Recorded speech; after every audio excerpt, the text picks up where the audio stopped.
Specially I am not gonna do any ரீப்ளேஸ்மெண்ட்ன்றது I was so clear. Okay. சொல்லி சொல்லி சொல்லி சொல்லி எனக்கு அதுதான் நடந்தது. சொல்லிக்கிட்டே நமக்கு ஏதாவது ஒரு விஷயம் சொல்லிட்டே இருந்தா இல்ல ரீப்ளேஸ்மெண்ட் வேணாம். நிறைய ப்ராஜெக்ட்ஸ் அதே மாதிரி எனக்கு நிறைய ப்ராஜெக்ட்ஸ் ரீப்ளேஸ்மெண்ட் கால் வந்துட்டே இருந்தோம். என்ன எல்லாமே ரீப்ளேஸ்மெண்டா வருது, எனக்கு வேணாம் ரீப்ளேஸ்மெண்ட் நான் பண்ணல. ஏன்னா ரீப்ளேஸ்மெண்ட் பண்ண வேண்டாம்னு சொல்றதுக்கு காரணம் அது ஒன்றும் புதுசில்லை. இப்போ நீங்க ஒரு கேரக்டரை வந்துட்டு நீங்க இப்போ ஃபார் எக்ஸாம்பிள் ஏதோ ஒரு கேரக்டர் பவி கேரக்டரே வச்சுக்கோங்களேன், ஆல்ரெடி ஒருத்தங்க பண்ணிட்டு அதுக்கப்புறம் நான் பண்ணியிருந்தேன்னா அவங்க எப்படி இருந்தாங்க, அவங்க பாடி லாங்குவேஜ், அவங்களோட ஃபேஸ்ல இருக்கிற அந்த ஃபீச்சர்ஸ், அவங்களோட ரியாக்ஷன்ஸ் எல்லாமே நான் மாத்துறப்போ மக்கள்னால அதை ஈஸியா அடாப்ட் பண்ண முடியாது. ரொம்ப கஷ்டம் அது. அதே ஃபர்ஸ்ட்ல இருந்தே நான் ஒரு கேரக்டர் பண்றேன்னா அது இவங்க தான் அப்படின்றது போய் செட் ஆயிடும். நமக்குமே அப்படிதான். சோ அதனால நான் வந்து ஒவ்வொரு ப்ராஜெக்ட்டுமே வரும்போதெல்லாம் இல்ல எனக்கு ரீப்ளேஸ்மெண்ட் வேணாம்னு சொல்லிட்டு நிறைய ப்ராஜெக்ட் அப்படி விட்டுட்டேன்.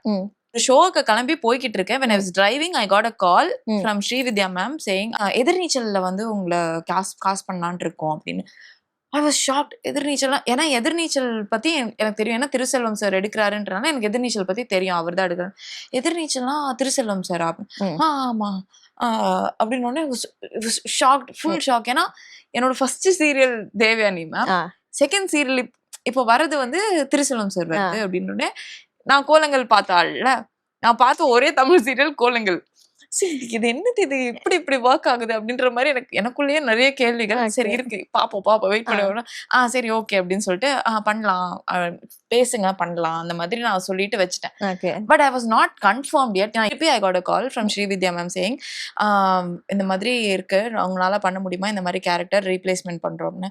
அப்போ ரீப்ளேஸ்மெண்ட்டா அப்படின்ற மாதிரி ஒரு இது மட்டும் இருந்தது. மேம் அது எப்படி அப்ப நான் இந்த கேள்வி கேட்டேன், மேம் எப்படி மாறினா ஏத்துப்பாங்களா அப்படின்ற மாதிரி கேட்டப்போ இல்ல இது ஒரு 6 months கேப் விட்டு தான் வருது, அதனால உங்களுக்கு பிரச்சனை இருக்காதுதான் பார்வதி, நீங்க வாங்க வந்து பாருங்க, லுக் டெஸ்ட் ஒரு வாட்டி பாத்துடலாம், என்னன்னு பார்த்துட்டு பண்ணிக்கலாம் அப்படின்ற மாதிரி சொன்னோன்னே இட் வாஸ் மேஜிக்கல். பட் பரவாயில்ல எடுத்து இப்படியாவது பண்ணிடலாம்னு ஒரு தைரியம் வந்து நான் வந்து just because of Thiruselvam sir I took it. ஆரம்பத்துல ரொம்ப பயந்தேன் தான் ஃபர்ஸ்ட். ஏன்னா இது ரொம்ப சேலஞ்சிங்கான ஒரு விஷயம். எல்லாருக்குமே அவங்கள ஒரு ஆல்ரெடி ஒரு ஃபேமிலியா செட் ஆயிட்டாங்க. நம்ம மட்டும் தனியா போய் உள்ள போய் ஒரு புதுசா ஒரு போய் நம்ம அங்க உள்ள சேர்றோன்றப்போ ஒவ்வொருத்தர்கிட்டயும் தனித்தனியா ஒரு பாண்ட் கிரியேட் ஆகணும். ஆஸ் அ ஃபேமிலி நானும் ஒன் அமங் தம்ன்ற மாதிரி தெரியணும், ஸ்கிரீன்லயும் தெரியணும் அப்படின்றது வந்து இட் வாஸ் ரியலி சேலஞ்சிங். அது ஃபர்ஸ்ட் கொஞ்ச நாள் டைம் ஆச்சுதான். ஆனா போக போக போக போக நேச்சுரலாவே அது வந்து as a கேரக்டர் எனக்கு வந்து பில்ட் ஆச்சு.